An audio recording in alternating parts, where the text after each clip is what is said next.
Salut les amis et bienvenue sur cette série de formations Windows Server 2012. Aujourd'hui, ensemble, nous allons explorer un rôle, un service donc sur Windows Server 2012 qui est très utile. C'est le service IIS. Ok, donc c'est un protocole, disons, le service IIS en quelque sorte, c'est le serveur web qui permet d'héberger donc des pages web sur notre serveur.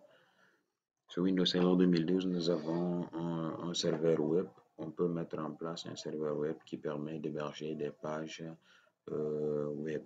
Donc, si vous êtes un développeur, vous connaissez le PHP, le JavaScript et le HTML, vous codez votre site internet, vous pouvez l'héberger dans votre serveur web. Ok?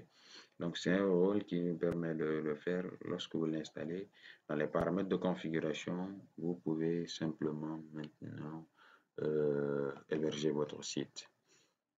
Sans trop rentrer dans les détails, je vais vous montrer comment le faire. On va l'installer ensemble, le configurer et voir comment afficher notre site web. Ok, voilà, donc un serveur web héberge des pages web. On est d'accord?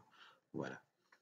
Donc, sur les rôles, vous allez le voir, c'est le serveur IIS, appelé Internet Information Service. Il est là, le serveur web IIS. OK? Donc, vous le cochez, vous ajoutez les fonctionnalités, et voilà, vous lisez la description. Il fournit une infrastructure d'application web fiable, gérable, donc, et évolutive. On est d'accord? Voilà. Donc, à travers ce rôle-là, vous pouvez mettre en place votre site web.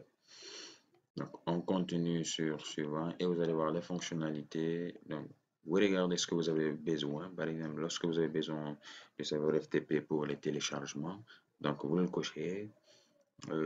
Si vous développez des applications, vous cochez ces éléments-là.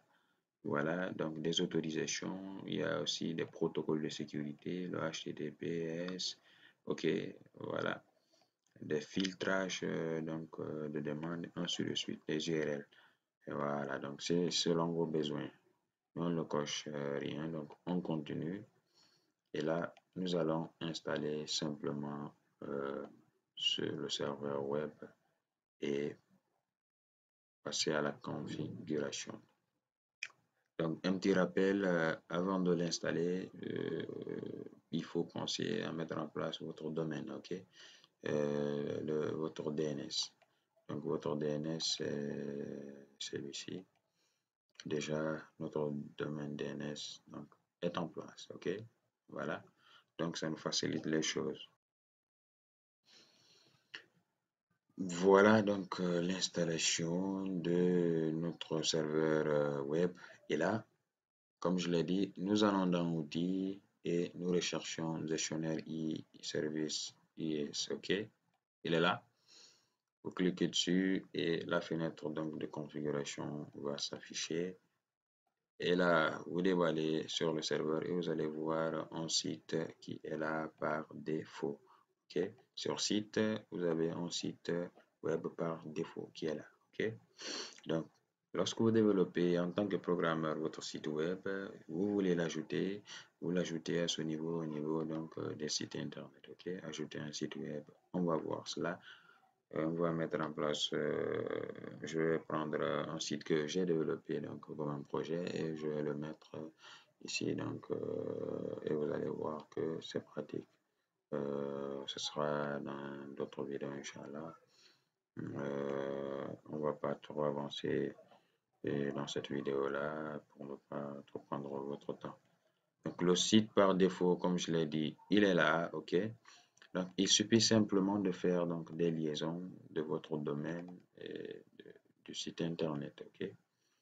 Voilà. Donc, vous pouvez spécifier l'adresse IP voilà, de serveur avec le port 80. Et là, vous pouvez mettre voilà, grandal.net. D'accord? Donc, vous validez. OK? Fermez. Vous pouvez donc Voilà, redémarrer les services. Dans paramètres de base, ok. Donc, on va voir tout ça après, Inch'Allah. Et là, pour aller sur votre site, vous cliquez sur directement cette partie pour aller sur la page web. Vous allez voir que c'est la page web par défaut qui va s'afficher, ok?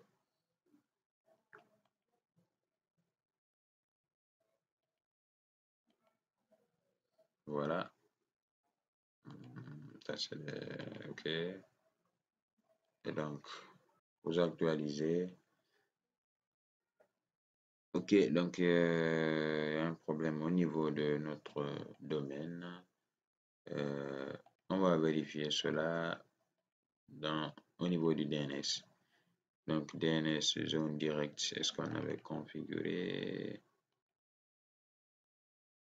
Ok, on va ajouter un CNAME. Voilà, on l'ajoute. Ok, serveur 2, on valide. L'enregistrement, on le valide. Ensuite, on va mettre notre domaine inverse. Ok, voilà, pour que notre configuration, notre serveur puisse prendre en compte les modifications. Voilà, ok.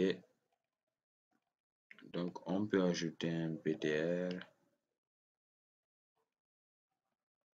D'accord, voilà,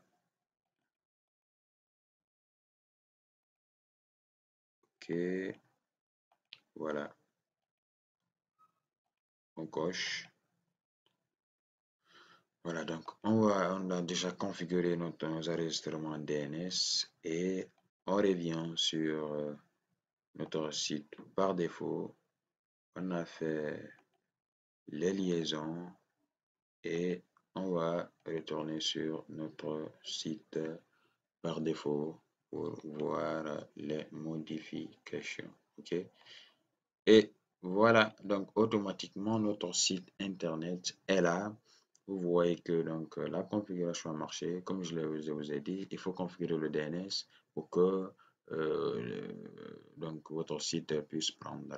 Voici notre site par défaut. À rappeler que vous pouvez ajouter un site, comme je l'ai dit, ici par défaut, un projet, et voilà, autoriser votre site pour qu'il s'affiche sur votre serveur web. Donc, c'est tout pour cette vidéo. J'espère que vous l'avez apprécié, vous avez réussi.